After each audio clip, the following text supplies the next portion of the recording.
Hey guys, and welcome back. Today I got a couple of Border Patrol agents that were actually convicted of taking bribes and uh, uh, actually pled guilty to intent to distribute, and the other one actually was actually caught trafficking. So the first one is a 48-year-old. Um, both of these, by the way, they're veteran agents. They're not rookies. They're they've been with the agency over 10 years. Over the hill.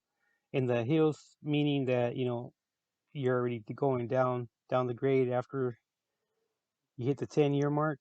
You're pretty much sliding down, and these guys both were over it. This particular one was a 48-year-old, and he pled guilty to intent to distribute 50 kilos of coke, accepting bribes. So apparently,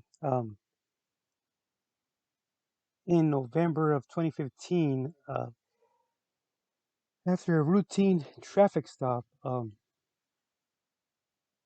he actually was pulled over and determined to have his service weapon, a Glock 40, his badge, credentials, and he admitted to knowing that he had over 50 kilos of coke, and he was traveling from Arizona to Chicago, and apparently he uh, admitted that he was going to get $1,000 for each kilo.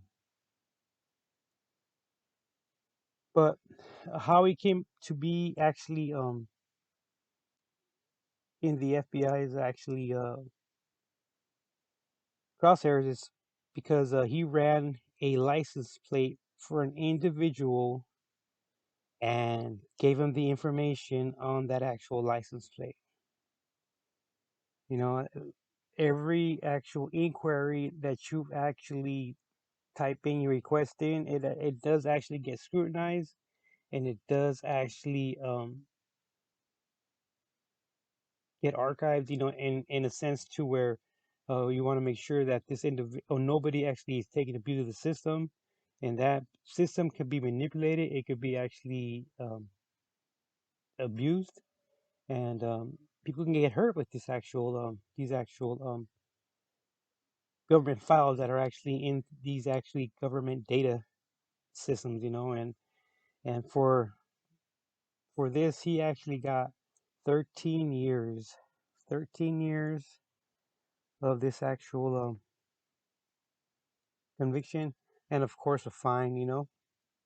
The second one is a 50-year-old Border Patrol agent.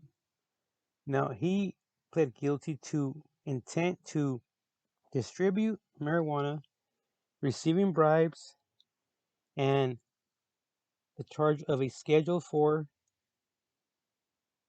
contraband substance, which basically it could be anywhere from Xanax to volumes. And he actually was trying to bring over 160 pills across the border, and he, he got caught doing that. So they just kind of looked into his actual extracurricular activities and discovered that he was actually facilitating a local cartel. And the way he did it was he actually on one occasion he moved the cameras, the surveillance cameras, from a certain area where there's known to be foot traffic. He moved the cameras so 18 backpackers in a group, that's a large group, with backpacks. Supposedly it was green, but if you're gonna have something secure, if you're gonna have something for sure like this, you're gonna put the good stuff in there. You're not gonna be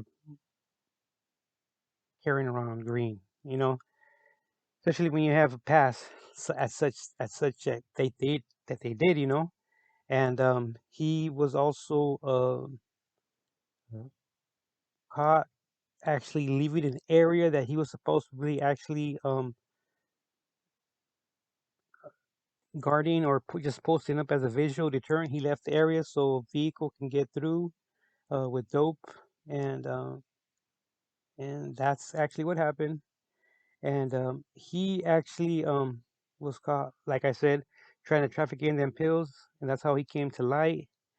Little twist here, though, he actually needs to pay over $340,000 in restitution back to the Border Patrol for his salary he received while involved in a conspiracy, and they got him under 3 year. It's like a 3 year conspiracy on this. So he has to actually return the money he actually earned back to the Border Patrol because he was actually involved in a conspiracy. Therefore, the money he earned is no longer. He's no longer granted, so he will have to pay that actual money back, 3 year salary. And like I've told you guys, Border Patrol, they've got one of the best unions. They've got one of the best actual salaries, and especially the Sunday pay, it adds up, it adds up and it comes in handy. And apparently, they uh, they want their money back, and they will get their money back. You know what I'm saying? Okay, guys, don't forget to like, subscribe. Thanks a lot.